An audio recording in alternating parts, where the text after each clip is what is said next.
വയനാട് മുണ്ടക്കൈ ഉരുൾപൊട്ടൽ ദുരന്തത്തെ അതിതീവ്ര ദുരന്തമായി കേന്ദ്ര സർക്കാർ പ്രഖ്യാപിച്ചതോടെ പുനരധിവാസ പദ്ധതിക്ക് വേഗം കൂട്ടാൻ സംസ്ഥാന സർക്കാർ നാളെ ചേരുന്ന മന്ത്രിസഭാ യോഗം പുനരധിവാസ പദ്ധതിക്ക് അംഗീകാരം നൽകും. അതിതീവ്ര ദുരന്തമായി പ്രഖ്യാപിച്ചതിന്റെ അടിസ്ഥാനത്തിൽ കേന്ദ്രത്തിൽ നിന്നുള്ള ധനസഹായം കൂടി ഉടൻ ലഭിക്കുമെന്ന പ്രതീക്ഷയിലാണ് സംസ്ഥാനം.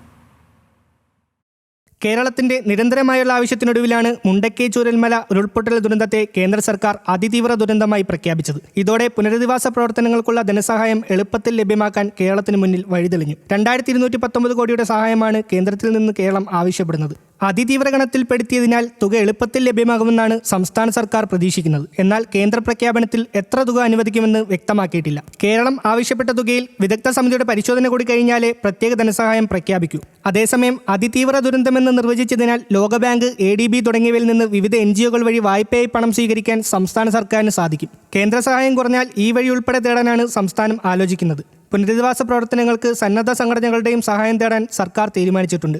സഹായം വാഗ്ദാനം ചെയ്തവരുമായി ജനുവരിയിൽ മുഖ്യമന്ത്രി കൂടിക്കാഴ്ച നടത്തും. കഴിഞ്ഞ മന്ത്രിസഭാ യോഗത്തിൽ ചീഫ് സെക്രട്ടറി അവതരിപ്പിച്ച പുനരധിവാസ പദ്ധതിയുടെ കരട് രേഖയ്ക്ക് നാളെ ചേരുന്ന മന്ത്രിസഭാ യോഗത്തിൽ അംഗീകാരം നൽകും.